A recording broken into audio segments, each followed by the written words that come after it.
பாலக்கோடு அஷ்ரபியா ஜாமியா மசூதியில் தவேகா சார்பாக ரமலான் நோன்பு திறக்கும் நிகழ்ச்சி நடைபெற்றது.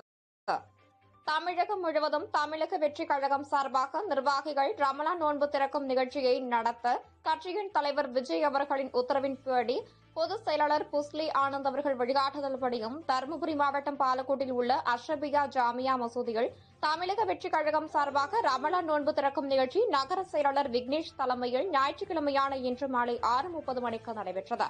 நிகழ்ச்சிக்கு ஒன்றிய செயலாளர் குமார் முன்னிலை வகித்தார்.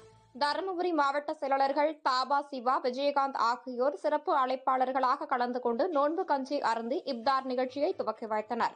இந்த நிகழ்ச்சியில் மாவட்ட இணை செயலாளர் வீரமணி, மாவட்ட பொருளாளர் கோபி கிருஷ்ணன், தருமபுரி நகர செயலாளர் சிட்டி சுரேஷ், தெற்கு ஒன்றிய செயலாளர் சக்திவேல், ஒன்றிய இணை செயலாளர் கிருஷ்ணன், நகர நிர்வாகிகள் அஜய், விஜயகுமார், சின்னதுரை, கௌரி சங்கர், நந்தகுமார், மனோஜ்குமார், ரமேஷ், மோகன், பிரபு, லோகநாதன், பாப்ஜான், ஜாமத், மணிகண்டன், ஜெயபிரகாஷ், நவீத், இம்ரான், மஹபூப்ஜான் மற்றும் மாவட்ட ஒன்றிய நகர கிளைக்கழக நிர்வாகிகள், சார்பு அணிகளின் அமைப்பாளர்கள் மற்றும் தொண்டர்கள் திரளாக கலந்து கொண்டனர்.